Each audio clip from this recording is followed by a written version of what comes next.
ఇవాళ స్వర్ణోత్సవం జరుపుకుంటుంది. 1974లో ఈ విశ్వబ్రాహ్మణ ధర్మపీఠం స్థాపించబడింది. 2024 సంవత్సరానికి ఇది 50 ఏళ్ళు పూర్తి చేసుకుంది.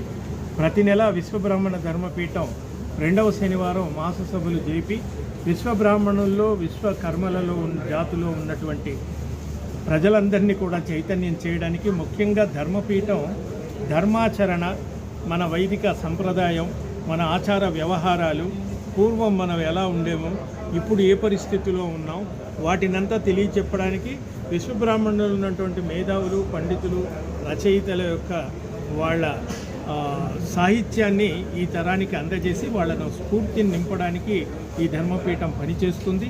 ఇవాళ 50 ఏళ్ళు పూర్తి చేసుకున్న సందర్భంగా ఈ ఉత్సవం జరుగుతుంది.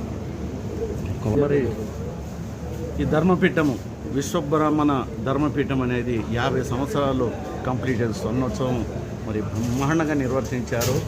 మరి సభాపతి గారు డాక్టర్ తిరుమతుల గౌరీశంకర్ గారు వాళ్ళ ఆధ్వర్యంలో చాలా చక్కగా జరిగింది. దానికి అన్నీ నేనన్నట్టు మరి ముందుండి నడిపించినటువంటి శివానందం గారు, కోన్యాల శివానందం గారు, పులిగిల్ల శ్రీనివాసాచారి గారు, మరి చొల్లెటి కృష్ణమాచారి గారు, వీళ్ళు